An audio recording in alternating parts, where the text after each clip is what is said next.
Hi everyone, আমি সৌমি চলে এসেছি একটা নতুন ইউটিউব ভিডিও নিয়ে। ভিডিওটা শেষ পর্যন্ত দেখো, আশা করছি ভালো লাগবে। আজকে দুপুরে রান্না করেছিলাম একটা চিংড়ি মাছের মালাইকারি। ভাবলাম সেই রেসিপিটাই তোমাদের সাথে শেয়ার করি। প্রথমে পেঁয়াজ, রসুন আর একটু টমেটো ভালো করে ছোট ছোট করে কেটে নিয়ে মিক্সিতে পেস্ট করে নিয়েছি। মিক্সিতে ভালো করে পেস্ট করে নেওয়ার পরে তারপর গ্যাসে কড়াইটা চাপিয়ে তার মধ্যে অল্প করে তেল দিয়েছি। দিয়ে আগে থাকতে নুন হলুদ মাখিয়ে চিংড়ি মাছটা ম্যারিনেট করে রেখেছিলাম, সেই চিংড়ি মাছটা তেলের উপরে দিয়ে ভালো করে 2-3 মিনিট এপিট ওপিট করে ভালো করে ভেজে নিয়েছি। চিংড়ি মাছটা ভালো করে ভেজে নেওয়ার পরে একটা অন্য পাত্রে নামিয়ে রেখে কড়াইটা আবার গ্যাসের উপরে চাপিয়ে তার মধ্যে দিয়ে দিলাম আবার একটু অল্প করে তেল। অল্প করে তেল দিয়ে তার মধ্যে প্রথমে ফোড়ন দিলাম একটা শুকনো লঙ্কা, দুটো তেজপাতা আর কিছুটা গোটা গরম মশলা। মশলাগুলো একটু এপিট ওপিট করে নিয়ে তার মধ্যে দিয়ে দিয়েছি টুকরো করে কেটে রাখা আলু। তোমরা কেউ যদি আলু দিতে না চাও প্লিজ আলুটাকে অ্যাভয়েড করো, আমার মালাইকারিতে একটু আলু ভালো লাগে সেই জন্যই দিয়েছিলাম। তারপর দিয়েছি মশলাগুলো পেস্ট করে রাখা সেই মশলাটা।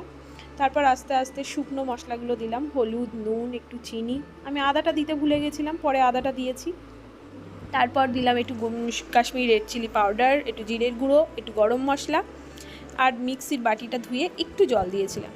দিয়ে মশলাটা ভালো করে কষে নিয়ে তেল ছেড়ে এলে তার মধ্যে দিয়েছিলাম সেই ভেজে রাখা চিংড়ি মাছগুলো। ভেজে রাখা চিংড়ি মাছগুলো দিয়ে কিছু সময় কষিয়ে নিয়েছি। তারপর মশলাটা দিয়ে আবার একটু তেল ছেড়ে আসলে চিংড়ি মাছটা দেওয়ার পর তারপর একটা নারকেল কুড়িয়ে মিক্সিতে পেস্ট করে তার থেকে নারকেলের দুধটা ছেঁকে নিয়েছিলাম। তারপর সবটা হয়ে গেলে তার মধ্যে নারকেলের দুধটা দিয়ে কিছু সময় ঢাকনা দিয়ে ভালো করে ফুটিয়ে নিয়েছি।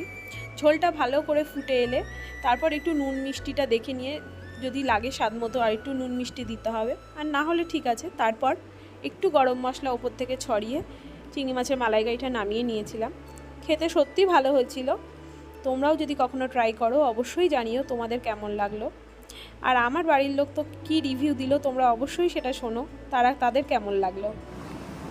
কেমন হচ্ছে রে তুই? অনেক ভালো হয়েছে। আমার কেমন হয়েছে? একেবারে এক্সিলেন্ট।